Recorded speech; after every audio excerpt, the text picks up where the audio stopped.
Hello, welcome back to Mrs. Torres YouTube channel. Today we are going to solve quadratics by factoring. A quadratic is an equation with an x squared term. So let's look at an example to see what I mean. 2x squared plus 5x plus 3 equals 0. So notice that we've been dealing with expressions, right? So we know how to factor that right there. We are going to add equals 0.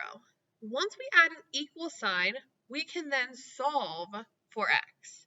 Without the equal sign, you can't solve it because it's just an expression, right? So we could just factor it. But now, since we have equals 0, we can factor it.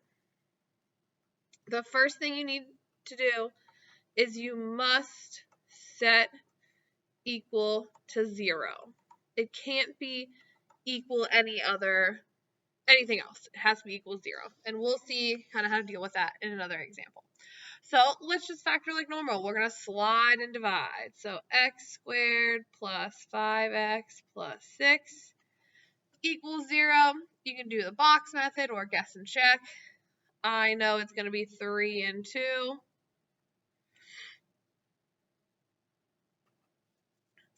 And then, of course, we've got to divide out the 2. So we've got 2x plus 3 and x plus 1. So up until there, we know how to do that. We've been doing that. Once we get to a factored form, we are going to apply the zero product property.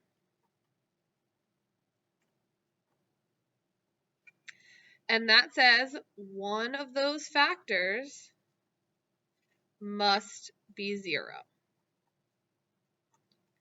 Which makes sense, right? If this was 2, 2 times what equals 0? Well, that means this would have to equal 0. If this factor was, let's say, 10, 10 times what gives us 0? Well, that would mean this factor would have to be 0. So one of the factors must be 0 because when you multiply them together, you get 0. So what we're going to do is we're going to say 2x plus 3 equals 0 and x plus 1 equals 0. So one of these has to be true. So we're actually going to have two answers. The way that you tell how many answers you're going to have is the highest power. So we have an x squared, which means x could be two different answers. And then we have equations we can solve. So we subtract 3. We get 2x equals negative 3. So x equals negative 3 halves. That's one of our answers. And then over here, just subtract 1.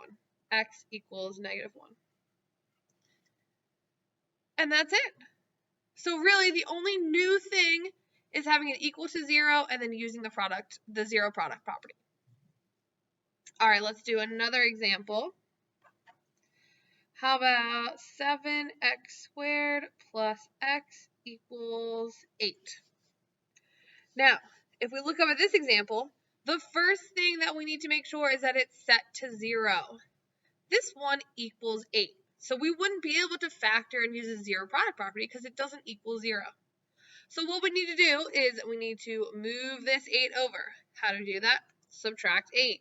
So we have 7x squared plus x minus 8 equals 0. Now we have something we can factor and then use the zero product property. So let's slide and divide.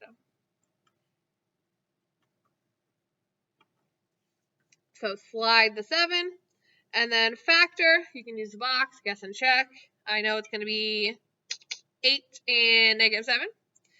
So x plus 8, x minus 7 equals 0. Divide out that 7. So that becomes 7x plus 8 and x minus 1 equals 0.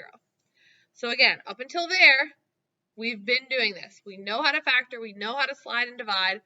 Now we just have to solve for x. So 7x plus 8 equals 0, or x minus 1 equals 0. And then we have linear equations we can solve. So subtract 8, divide by 7, you get negative 8 sevenths. That's one of our answers. And then add 1 to both sides, you get x equals 1. And there you go. 2 answers again. All right, 2 more examples that I want to show you. The next one, we've got 2x cubed minus x squared minus 3x. So when we're factoring, the first thing we always look for is a GCF. A GCF isn't always necessarily a number. It can definitely be a variable. So notice we've got x to the third, x squared, and x. So our GCF is x. We can take that out of all of our terms. So we have x times 2x squared minus x minus 3. And then we're going to set it equal to 0. If you are just given an expression, you can set it equal to 0. One thing before we move on, how many answers am I going to have here? Think about, we had 2 answers here, we had 2 answers here, but here our highest exponent is 3, which means we are actually going to have 3 different answers. So let's take a look and see what those 3 answers are. All right, so we have an x on the outside as our GCF. That's going to come along for the ride. And now we've got to factor what's inside. So I'm just going to leave this x out there so I don't forget about it. Slide and divide. So we need 2 numbers that multiply to negative 6, add to negative 1. I'm going to use 3 and 2 again. Don't forget about the GCF x out there. So we've got x minus 3, x plus 2, still equals 0. Now we've got to divide out the 2, slide and divide, right? So we've got x times 3x minus, whoops, that's a 2. 2x minus 3 and x plus 1 still equals 0.